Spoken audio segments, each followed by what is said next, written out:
அண்மை செய்தி. 7வது முறையாக திமுக ஆட்சி அமைக்க வேண்டும் என்பதே நமது இலக்கு என்று முதலமைச்சர் மு.க.ஸ்டாலின் திமுக செயற்குழு கூட்டத்தில் தற்போது தெரிவித்திருக்கிறார். அண்மை செய்தியாக நாம் பார்த்துக் கொண்டிருக்கிறோம்.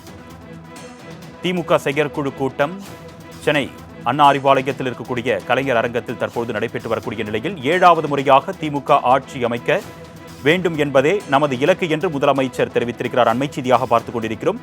இது குறித்த கூடுதல் விவரங்களை செய்தியாளர் ஷெலினா வழங்க நாம் கேட்கலாம். வணக்கம் ஷெலினா, கூடுதல் விவரங்கள்.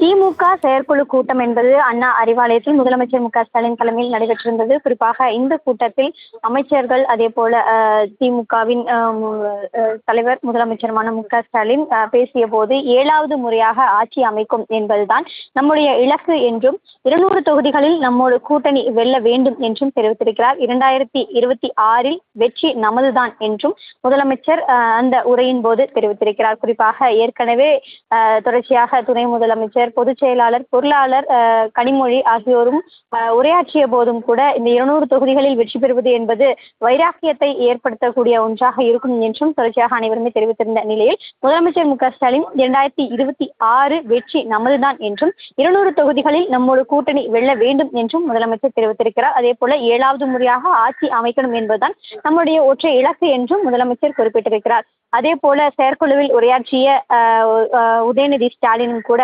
முதலமைச்சர் தலைமையில் இந்த தேர்தலில் எந்த தேர்தலுமே தோற்கவில்லை என்றும் திமுகவிற்கு மகளிர் அணியின் ஆதரவு என்பது அபாரமான இருப்பதாகவும் தெரிவித்திருக்கிறார். சமூக வலைதளங்களில் நம்மை வலுப்படுத்த வேண்டும் என்றும் குறிப்பிட்டிருக்கிறார். 2024 நடைபெற்றிருந்த நாடாளுமன்ற தேர்தலில் 221 தொகுதிகளில் நம் முதலிடம் பெற்றிருப்பதாகவும் நம் கூட்டணி என்பது நாளுக்கு நாள் வலுவாகி வருவதாகவும் குறிப்பிட்டிருக்கிறார். 2026 சட்டமன்ற தேர்தலில் 200 தொகுதிகள் இல்லை என்றும் 200க்கும் மேல் வெற்றி பெறுவோம் என்றும் குறிப்பிட்டிருக்கிறார். தொடர்ச்சியாகவே அனைவருமே 200 தொகுதிகளுக்கும் மேலாக வெற்றி பெறுவதற்கான இருக்க வேண்டும், அதைதான் நம்முடைய இலக்காக வைத்து பயணிக்க வேண்டும் என்றும் குறிப்பிட்டிருக்கக்கூடிய நிலையில் முதலமைச்சர் மு.க.ஸ்டாலின் 2026 வெற்றி நமதுதான் என்றும் குறிப்பிட்டிருக்கிறார்.